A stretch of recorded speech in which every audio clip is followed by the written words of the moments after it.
প্রত্যেকের বিচার করব। এটা হচ্ছে আমাদের একদম ফার্ম একটা অবস্থান।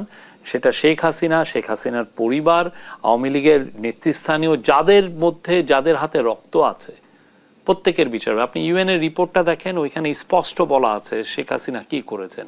উনি অর্ডার দিচ্ছেন যে মেরে ফেলতে, এবং উনি ওই ইয়েগুলোকে কি যেন লাশগুলোকে লুকিয়ে রাখারও কথা বলছেন। এবং এই লাশগুলো এই যেই টেস্টিমনি যেটা আসছে সেইটা যে ইউএনের কাছে, এটা কিন্তু অন্য কেউ দেয়নি, এটা আওয়ামী লীগের লোকরাই ইউএনের কাছে এটা দিয়েছে। তারা বলেছে যে শেখ হাসিনা এই কাজগুলো করেছেন। তো এটা তো মানে কি ভয়ঙ্কর একটা বিষয়। কিন্তু এখন দেখেন আওয়ামী লীগের যারা সাপোর্টার, যারা ধরেন আওয়ামী লীগকে সারাদিন ফেনা উঠিয়ে ফেলেন আওয়ামী লীগের গুণকীর্তনে, তাদের মধ্যে তো কোনো ধরনের অনুশোচনা নাই। আপনি 1400 ছেলে মেয়ে, আমি ইউএনের হিসাব অনুযায়ী আপনি খুন করলেন, আপনার ইয়ে নেই, আপনি 3500 ছেলে মেয়েকে আপনি গুম করেছেন। তারা এক একজন এসে 8-9 বছর পরে এসে কি গল্পগুলো বলছে, কি ভয়ানক অন্ধকারে। আপনি এইগুলো কি বাংলাদেশ কোনোদিন দেখেছে? প্রতিদিন এই গল্পগুলো শুনতে হচ্ছে, প্রতিদিন এটা আসছে। ইন্টারন্যাশনাল মিডিয়া এখানে এসে অবাক হয়ে যায়, এটা কি শুনছি, কি ভয়ানক একটা মানে ডিক্টেটরশিপ ছিল।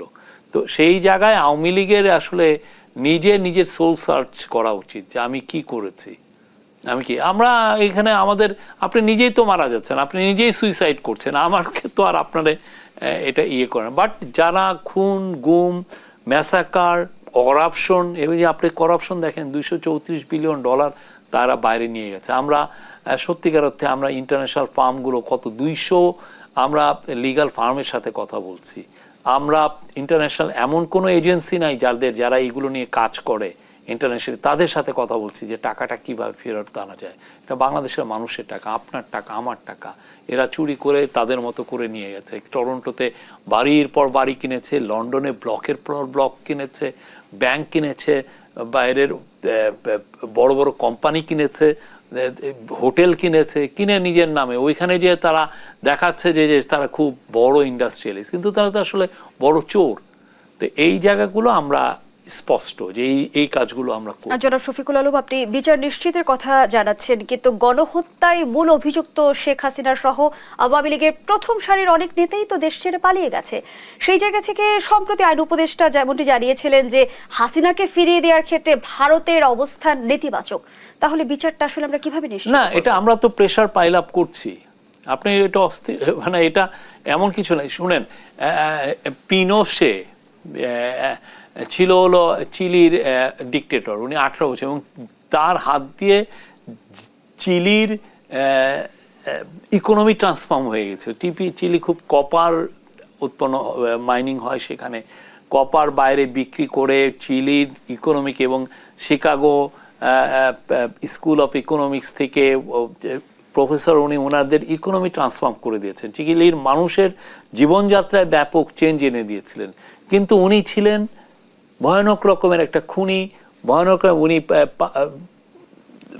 মানুষকে গুম করেছেন, খুন করেছেন, এবং তারপরে যখন উনি 18 বছর ক্ষমতায় থাকার পরে চলে গেলেন, পালিয়ে গেলেন জনবিদ্রোহের সম্মুখে, তা সে কোনো স্পেনে গিয়েছে, ইংল্যান্ডে গিয়েছে, ওরা তো আরো পাওয়ারফুল দেশ ছিল সেই সময়, তাকে কেউ রক্ষা করতে পারেনি।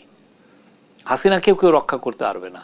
আমি এটা বলে দিচ্ছি, বাংলাদেশের মানুষ 18 কোটি মানুষ চায় তাকে বিচারের সম্মুখীন হতে, তাকে এখানে বিচার হবে। ওইটা আমরা এখানে না পারলে তাকে আইসিসিতে নিব, হেগে নিব। আপনি দেখেন দুতার্তে ফিলিপিন্সের যে ইলেকটেড, সে কিন্তু এমন না যে ডিক্টেটর, মানে চুরি করে ভোট চুরি করে জিতে এসছে।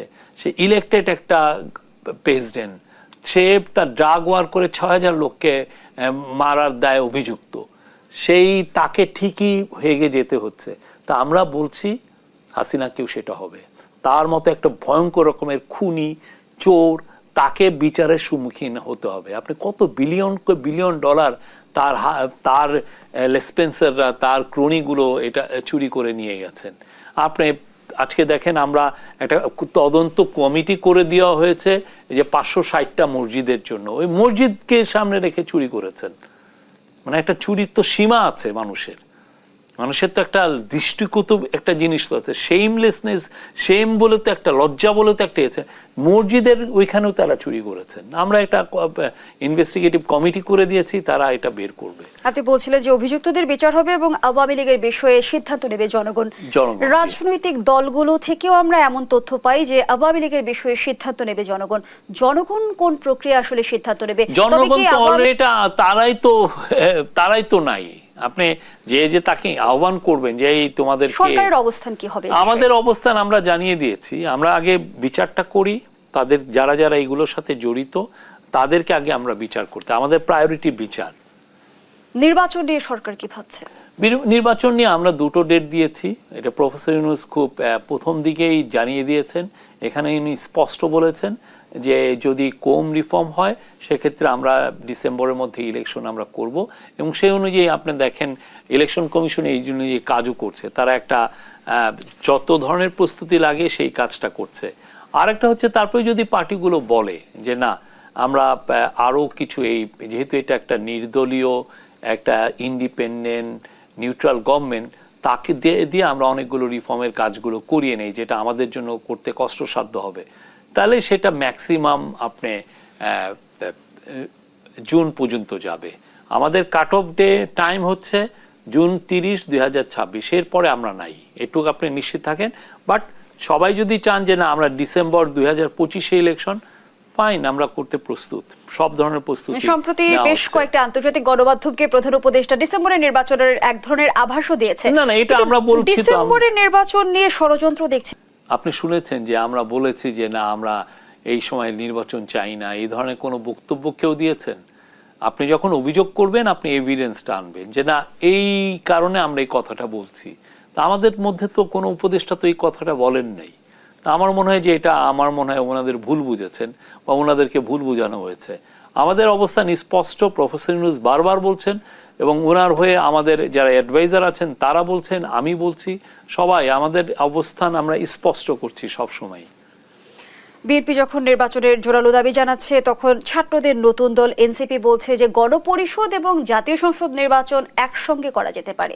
কিভাবে হবে? যে অভিযুক্তদের বিচার হবে এবং আওয়ামী লীগের বিষয়ে সিদ্ধান্ত নেবে জনগণ।